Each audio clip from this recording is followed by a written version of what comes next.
In many societies, there is a growing emphasis on individualism, with people prioritizing their personal goals and desires over collective interests. Why is this so? Is this a positive or negative development? Give reasons for your answer and include any relevant examples from your own knowledge or experience. Write at least 250 words. Model Answer 1. View, negative trend. Individualism seems to be on the rise in many parts of the world, where individuals give high priority to their personal objectives and aspirations over the common good. This essay will discuss why capitalism is the primary cause of this growing phenomenon, and then explain that it is a negative development because it brings about income inequality and social stratification. Capitalism lays great emphasis on private property rights, freedom and the pursuit of self-interest. It acknowledges individuals as independent actors who can make choices and pursue their goals on their own. This stress on individualism encourages individuals to take part in cutthroat competition so as to climb up the social ladder. A case in point is the United States of America. The capitalist country promotes an individualistic society where people compete with each other to ascend the social ladder. Capitalism thus fosters individualism through fierce competition. The increasing importance of individualism contributes to inequality and social stratification. That is to say, the urge to acquire personal achievement in an individualist society can aggravate income disparity and social division. When people focus exclusively on their own success, those who are underprivileged may be left behind. This, in turn, leads to the accumulation of wealth and power in the hands of a few elites. Take the USA for an example, which promotes individualistic values. The country experiences enormous income disparity, with a small group of elites possessing a large portion of the wealth.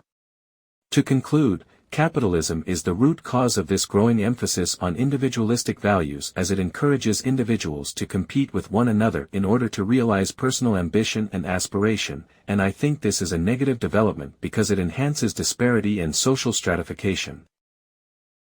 Model Answer 2. View, negative trend.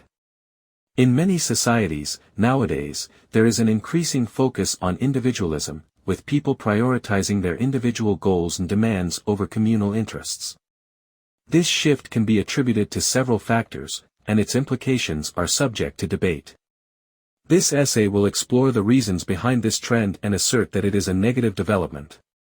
One primary reason for the rise of individualism is the influence of economic and social changes. In today's globalized world, there is a strong focus on personal achievement and self-reliance, driven by competitive job markets and the pursuit of career advancement. Additionally, the proliferation of digital technology and social media has reinforced individualistic values by promoting self-expression and personal branding. For instance, platforms like Instagram and TikTok enable users to showcase their talents, lifestyles, and opinions to a global audience, often leading to significant personal recognition and opportunities rather than collective benefits. I believe that this trend has significant challenges and therefore, I consider it as a negative development. Individualism can lead to social fragmentation and a weakening of communal bonds. For example, people who prioritize their own interests may become less inclined to engage in collective activities or support communal initiatives, leading to a decline in social cohesion. Moreover, excessive individualism can exacerbate inequality, as those who are more privileged can advance their goals more effectively than those with fewer resources, thereby widening the socio-economic divide. In conclusion, the growing emphasis on individualism in modern societies is driven by economic, social, and technological factors. While individualism can foster personal growth and innovation, it carries severe risks of social fragmentation and inequality. Therefore, it is, in my personal opinion, a negative development.